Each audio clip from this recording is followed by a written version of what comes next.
Mummy నువ్వెందుకు వచ్చావు ఇక్కడికి? కొడుకు తల్లి దగ్గర కాక ఇంకెక్కడికి వస్తాడు? నువ్వు నా కొడుకు ఎలా అవుతావు? నువ్వు నాకు పాలు ఇవ్వకపోయి ఉండొచ్చు, కానీ నన్ను కన్నది నువ్వే. నీ కడుపున పుట్టినవాడు నీ కొడుకు కాక ఏమవుతాడు? నువ్వు నన్ను డబ్బా పాలతో పెంచినా నువ్వే నా తల్లివి. మీ నాన్న కంటే నీకు అహంకారం ఎక్కువ. ఆ తండ్రి రక్తమేగా నీలో ప్రవహించేది. ముందు నువ్వు ఇక్కడి నుంచి బయటికెళ్ళు. నేను వెళ్ళను, ఇక్కడ ఉండటానికే వచ్చాను. నా చెల్లెని బ్రతికించుకోవడానికి వచ్చాను. ఎవరు నీ చెల్లెలు? అది నా కూతురు. దాని కొంట్లో బాలేదు. పో బయటికి. నేను వెళ్ళను, నాకు నా చెల్లెలు కావాలి. తీరా చెయ్యి. ఎవరు నీ చెల్లెలు? నా కొడుకు చచ్చిపోయిన తర్వాత మీ నాన్న మరో పెళ్లి చేసుకున్నాడు. దానికి పుట్టినవాడిగా నువ్వు. మా డాడీ మరొక పెళ్లి చేసుకున్నాడని నీకెవరు చెప్పారు? ఎవరు ఎందుకు చెప్పాలి? అందుకు సాక్ష్యం నువ్వే ఉన్నావుగా. నువ్వు చాలా పొరపాటు పడ్డావు. మా డాడీ మళ్ళీ పెళ్లి చేసుకోలేదు. నువ్వు నాకు పాలు ఇవ్వలేదు, డబ్బా పాలు ఇవ్వమన్నావు. నేను జబ్బున పడి సీరియస్ గా ఉన్నప్పుడు అమెరికా వెళ్ళిపోయావు, అవునా? జబ్బు పడ్డాక కూడా నువ్వు నాకు పాలు ఇవ్వలేదు. అమెరికా నుండి తిరిగి వచ్చాక నన్ను బాగా చూసుకుంటావన్న నమ్మకం లేకపోయింది డాడీకి. అందుకే నేను చచ్చిపోయానని నీతో అబద్ధం చెప్పాను.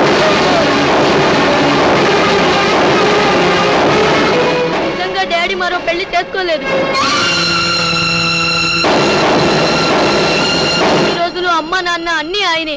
ఇవాళ నుండి నువ్వే మా అమ్మవి.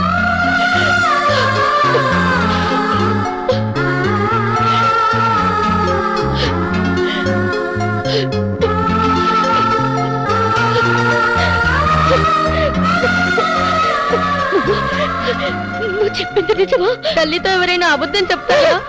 నిజంగా నువ్వే మా మమ్మీవి. మున్నీయే నా చెల్లెలు, నేనే నీ కొడుకుని.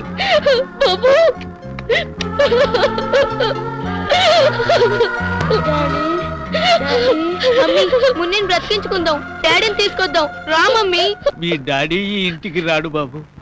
మున్ని చావు బతుకుల్లో ఉందని చెప్పినా అర్థం చేసుకోలేదు రాక్షసుడు. అవును, నేను రాక్షసుండే.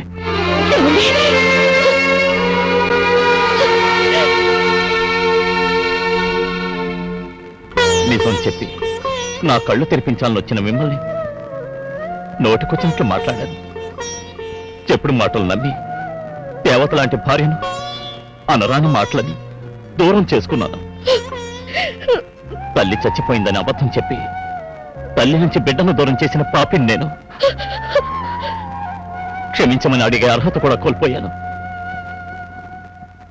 నన్ను క్షమించగలవా సీత?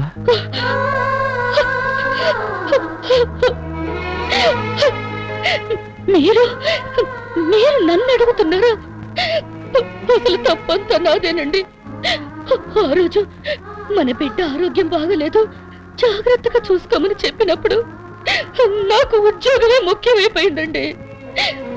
మన భవిష్యత్తు బాగుపడుతుందన్న భ్రమతో బిడ్డ గురించి, బిడ్డ ఆరోగ్యం గురించి ఆలోచించలేకపోయానండి. ఆ రోజు మీ మాట వినుంటే మన ఇద్దరు విడిపోయే పరిస్థితి వచ్చేది కాదు. మన వివాహ బంధం తెగిపోవడానికి నా తొందరపాటుతనమే కారణమైంది. మీ మాట వినకుండా ఇంటి గడప దాటి వెళ్ళాను, మీకు దూరం అయిపోయాను. నన్ను క్షమించండి.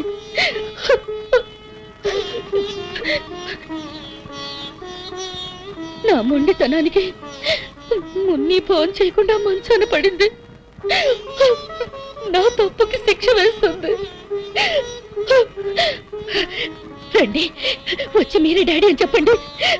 నన్ను బ్రతికించండి. రండి.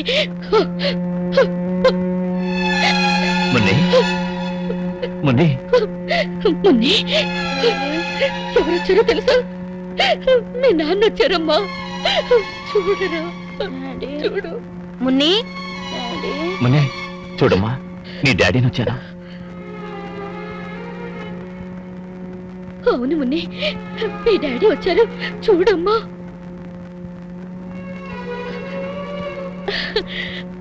మీరు రాజా డాడీ. నాకు నా డాడీయే కావాలి. లేదు మున్ని, ఈయనే మీ డాడీ. కాదు, మీరు నా డాడీ కాదు. మమ్మీ చెప్పింది నిజం, ఈయనే మన ఇద్దరు డాడీ. మరి ఈ విషయం నాకు ముందు ఎందుకు చెప్పలేదు? తాతయ్య అమ్మమ్మ మా ఇంటికి వచ్చాకేగా నాకు ఈ నిజం తెలిసింది. ఈయనే మన ఇద్దరు డాడీ, ఈవిడే మన ఇద్దరు మమ్మీ.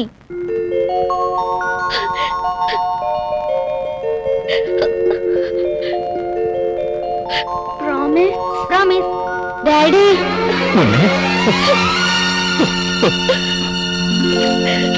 దయచేసి ఇప్పుడు నేను ఎందుకు వచ్చానబ్బా? ఎందుకు వచ్చానంటారేంటండి? నేను వీళ్ళ విషయం ఫోన్ చేసి చెప్పాను కదా. ఓహో, జ్ఞాపకం వచ్చింది. ఈ మతి మరిపు ఒకటి.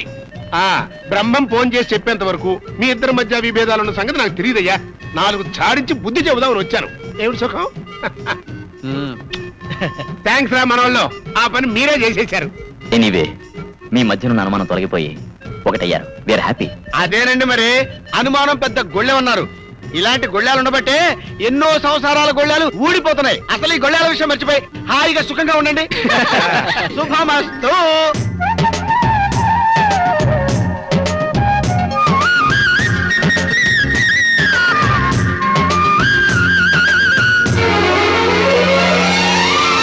కల్లో కళ్యాణమాల మెరిసిన శుభవేళ